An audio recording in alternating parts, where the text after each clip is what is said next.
High, রোজকার মতন আজ সকাল, সকাল আমাকে রেডি হতে দেখে তোমরা বুঝেই গেছো যে আমি রোজকার মতন আজকেও বাবুকে যাচ্ছি স্কুলে দিতে। তো তারপর দিয়ে আসার পর আজকে দেখছি আকাশের রোদটাও খুব সুন্দর উঠেছে। তো সেই জন্যই বাড়িতে এসে দেখছি চারদিকের এই অবস্থা। সঙ্গে, সঙ্গে বেড কভারটা চেঞ্জ করে ঘরটা সুন্দর করে গুছিয়ে নিয়েছিলাম। তারপরে চলে গেছিলাম রান্নাঘরে। কারণ দুপুরের রান্নাটা তো যে করতে হবে।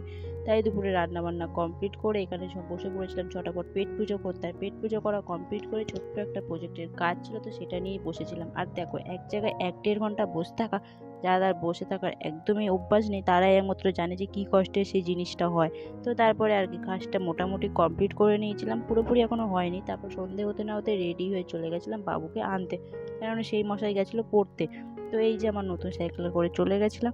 তো তারপরে আসার পথে এই যে মাদরটা যখনই সাইকেলে বসে তখনই এইরকমই হুড়োমস্তি করতেই থাকে। বাবুকে নিয়ে চলে এসেছিলাম বাড়ি। আর বাড়ি যে সবার প্রথমে যে কাজটা ছিল সেটা হলো আটা মেখে রুটি করা। আর এরকম ফুলকো ফুলকো রুটি হলে কার না দেখতে ভালো লাগে বলো। তো তারপরে এখানে বাদুরটাকে বসিয়ে দিয়েছিলাম পড়তে।